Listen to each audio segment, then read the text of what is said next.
Now, I don't want to sound too full of myself, but I think I've gotten off to a pretty decent start in FPL, which is unlike me from previous seasons. I'm in 200k overall, obviously after 4 game weeks, and I wanted to go through my team selection in this video. And to add a bit of excitement, I've already made 1 early transfer.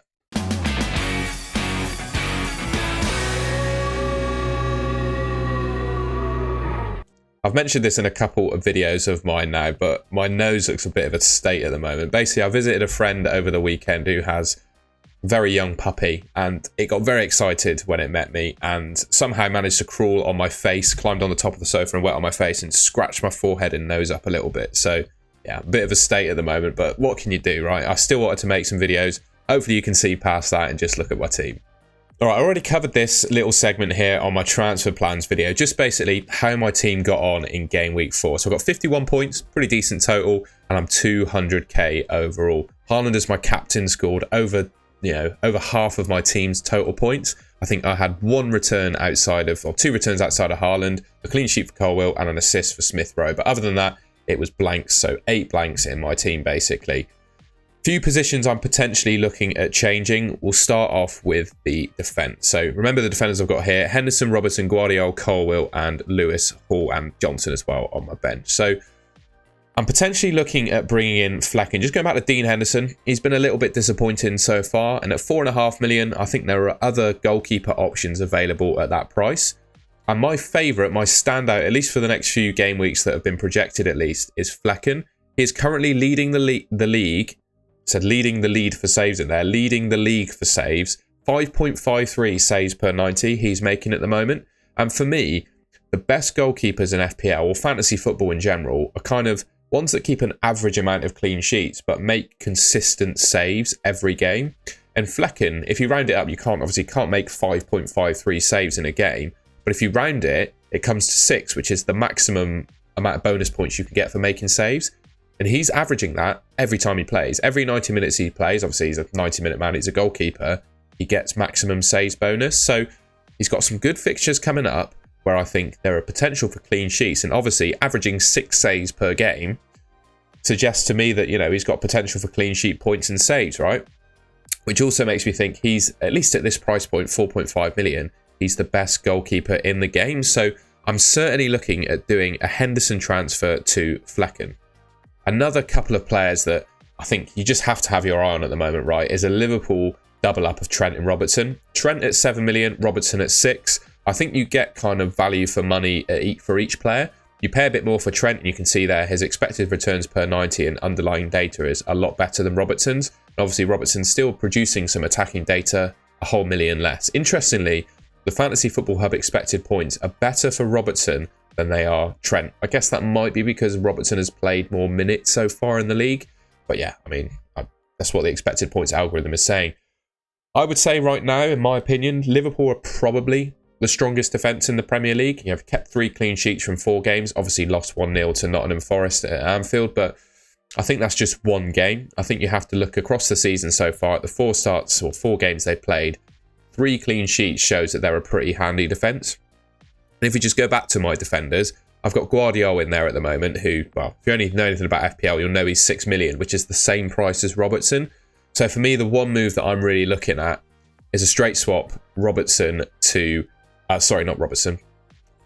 Guardiola to Robertson. That's the move I'm looking to make. You can see it there. So I think I'm going to bring in Robertson as well and start him alongside potentially Colwill and Robinson. If you just go back to my team here a second, I also have Lewis Hall sitting on my bench, who did actually start in game week 4, but he's not been all that good for me. And he's not an option that I can really rely on. And given that Colwill and Robinson, or Robinson in particular, has some tough fixtures coming up, I don't think I can rely on him to start every week.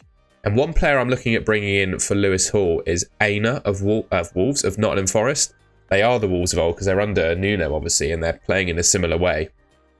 They're ranked number 3 in the league. You can see the rankings there for expected goals conceded, behind only Liverpool and Man City. And like I said, the fixtures turn for my other, I'm going to call Robinson a 4.5 million defender because I bought him for 4.5 million. His fixtures turn a little bit, and I'm going to need someone to come in. And I can't trust Hall to start, but I can trust Aina to start. And it looks like he is due to rise in price this week. So kind of taken a little bit of a risk here, but I've gone for him. I've gone and made the early transfer because, well, I think I just need to get rid of Lewis Hall, basically. And I wouldn't, because Lewis Hall has dropped in price to 4.4, I wouldn't have been able to do the move any later on in the week because Aina is due to go up in price over the next day or so. So I couldn't take the risk, and I feel like I should, with the 3 free transfers that I have, I should bring him in. So this is how my defence is shaping up. So I'm going to actually probably bench Aina, although question marks as to whether I should do that over Colwill, I guess. But my starting 4 is going to be Dean Henderson, Robertson, Colwill and Robinson, and then potentially looking to ship one of Colwill or Robinson out for Aina, depending on how I feel towards the end of the week. But that's what I'm going to do with my defence. Now, my midfield is not actually shaping up all that badly. Salah, Eze, Gordon, Smith Rowe, quite happy with that. There are a couple of players, though, that I am eyeing up to bring in. Jared Bowen being one of them. He is, right now, I think, just West Ham's captain, absolute talisman and best player. He starts, as we know, every game that he's fit for, usually plays 90 minutes. And he is just a proven, trusted Premier League goal scorer. He consistently scores sort of 10 to 20 goals across each season. And one thing I would say about Bowen as well, he's one of, I think, 2 players in the league that across the last 3 or 4 seasons has consistently outperformed their XG and particularly XG data. Him along with Son are 2 players that do that, just because he's such an elite finisher. So looking at the fact he scored a goal from 0.5 XG and scored 16 from 12 XG last season, you know, that might look like a bit of an outlier, and you might think, oh, I'm not sure he can keep that up. Well, trust me, he can, because he's done it for the last 3 or 4 seasons.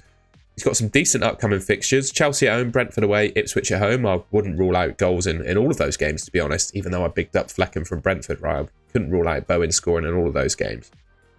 And one thing I really like in FPL is I think right now there are a few proven, trusted Premier League goal scorers over, you know, recent seasons that have good fixtures coming up that are sitting at low ownership. And the idea of bringing in a differential in the game that's not necessarily that much of a risk. Like, you can't tell me that bringing Jared Bowen into your team is a big risk, right? You kind of know what you're getting with him. Sort of, I would say 15 to 20 goals this season is probably what I think he'll end up on. And he's 6% owned. So he's obviously a really good option and one I'd be looking to bring in. Likewise, Brian Mbumo of Brentford. I've spoken about him probably for the last few weeks now. Up to 7.1 million. And he is just such a good option in FPL, in my opinion. On penalties, free kicks, plays 90 minutes every game. For me, he just ticks all the boxes of a good FPL asset. And the Brentford fixtures, even from Game Week 5, I showed the fixtures from 6 there, but even from Game Week 5 when they play Tottenham, I wouldn't rule out a goal from Mbumo against Tottenham, right? Because Tottenham are not the best team in the league defensively by any stretch. And then they've got West Ham, Wolves, Man United, Ipswich, Fulham, Bournemouth, Everton, Leicester after that. You know, when talking about Flecken in clean sheets, I think the same applies to Mbumo for goals. So his fixtures are looking really good. The decision I've got to make, though, is it worth bringing one of these players in this week? The natural replacement or guy to take out would probably be Anthony Gordon. And I didn't put it on the graphics here, but I don't actually have anything in the bank, so I can only straight swap a player.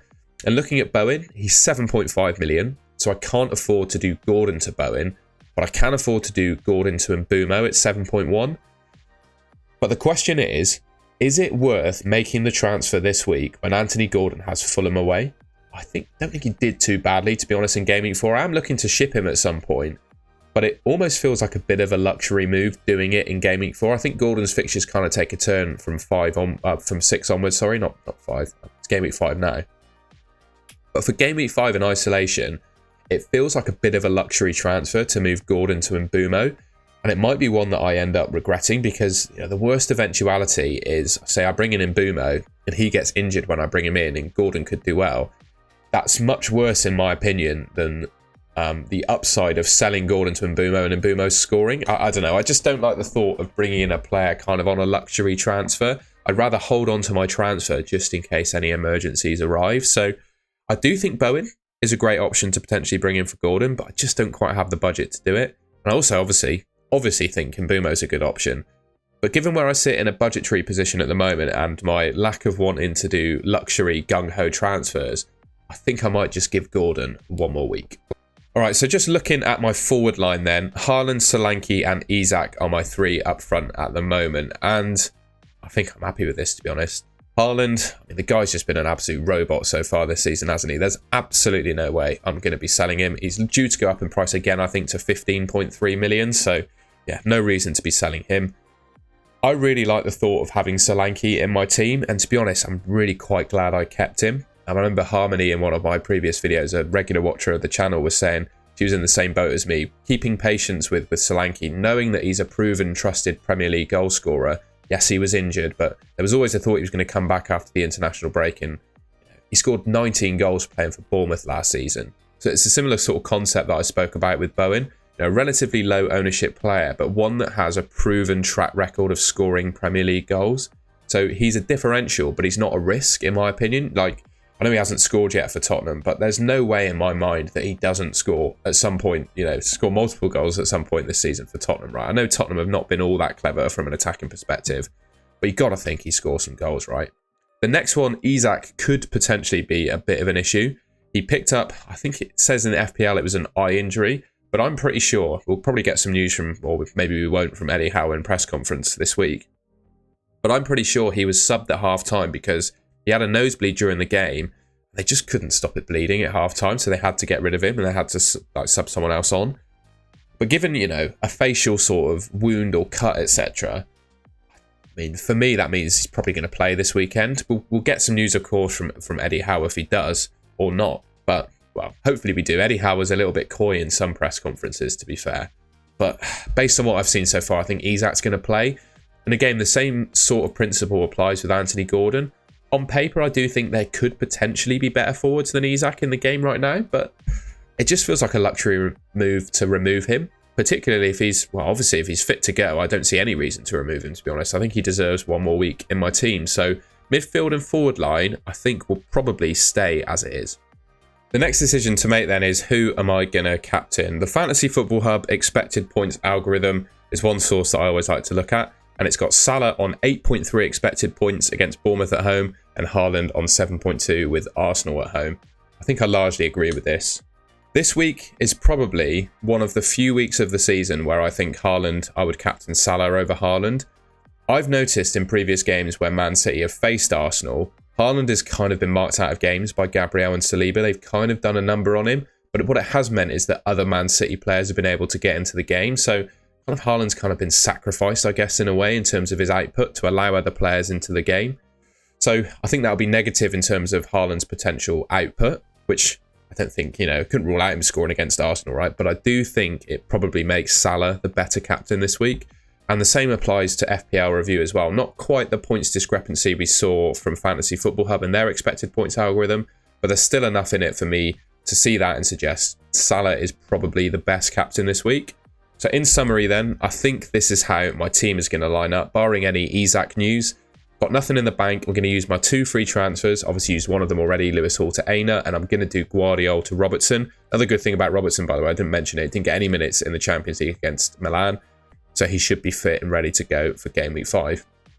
And Salah's going to be my captain based on the expected points.